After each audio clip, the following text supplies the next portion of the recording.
Alors maintenant, je vous propose une petite révision au niveau des angles. Alors je vous rappelle que les trois noms que l'on rencontre le plus souvent sont donc l'angle droit, l'angle aigu et l'angle obtus. D'accord?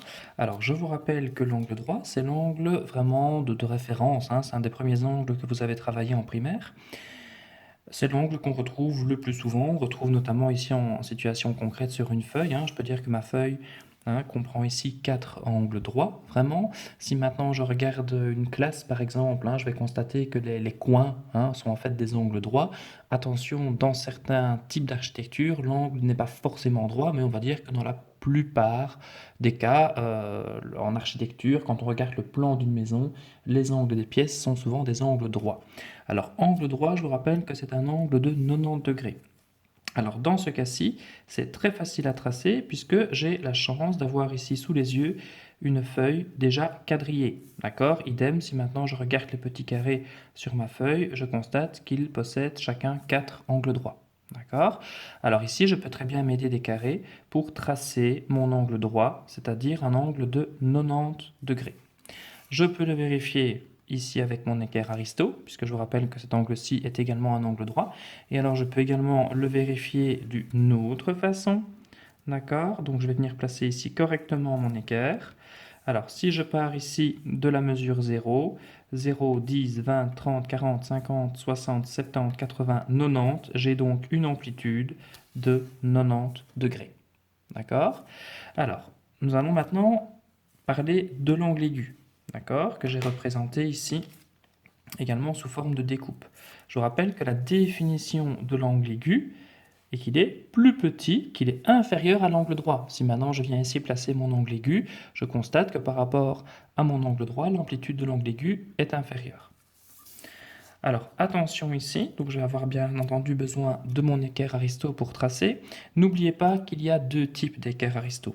Alors si je regarde ma latte, enfin, donc mon équerre ici que je possède, pour bien mesurer l'amplitude, je dois venir mettre, voilà, ici au centre du petit rond qui est tracé, tout simplement parce que l'amplitude de l'angle avec ce modèle d'équerre Aristo va commencer ici. Je vois bien que le 0 est là, d'accord? Donc je dois bien venir juxtaposer au bon endroit mon équerre Aristo.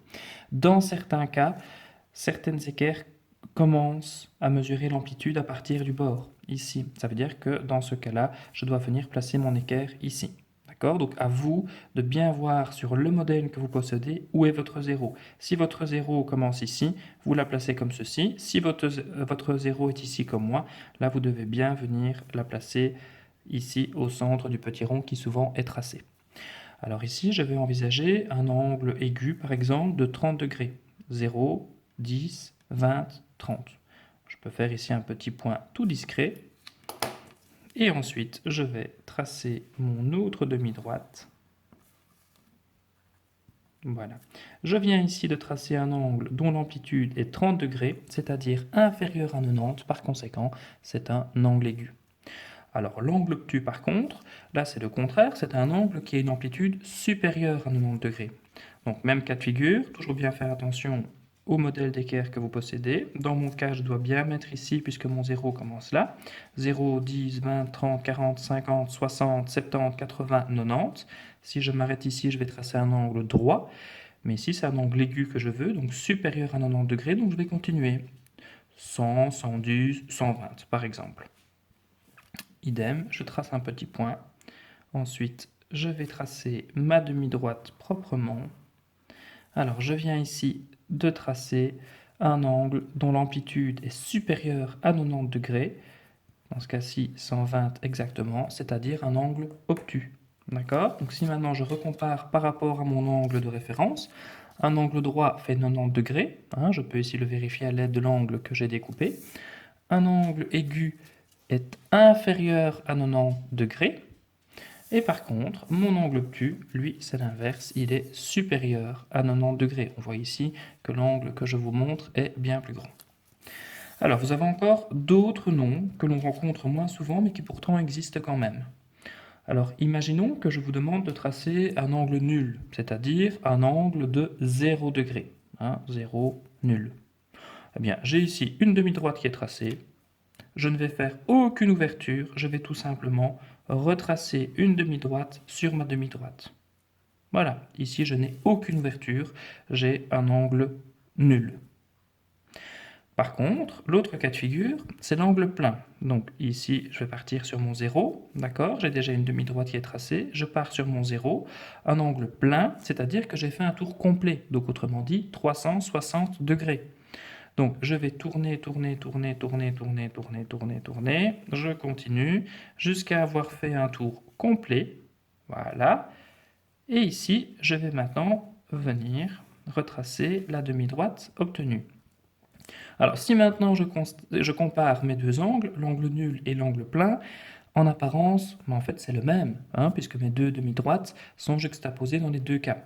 Excepté que ici elles sont juxtaposées parce qu'il n'y avait aucune ouverture, et dans ce cas-ci, elles sont juxtaposées parce qu'en fait, il y a une ouverture qui a fait un tour complet, c'est-à-dire de 360 degrés.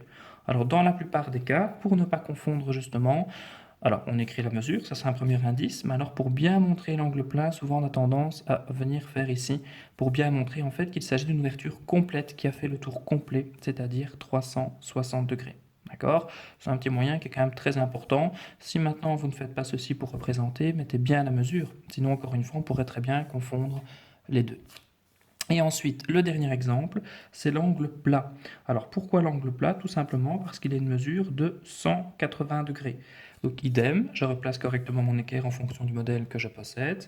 Alors 0, 10, 20, 30, 40, 50, 60, 70, 80, 90, 100, 110, 120, 130, 140, 150, 160, 170, 180. Ici, je vais maintenant tracer mon autre demi-droite.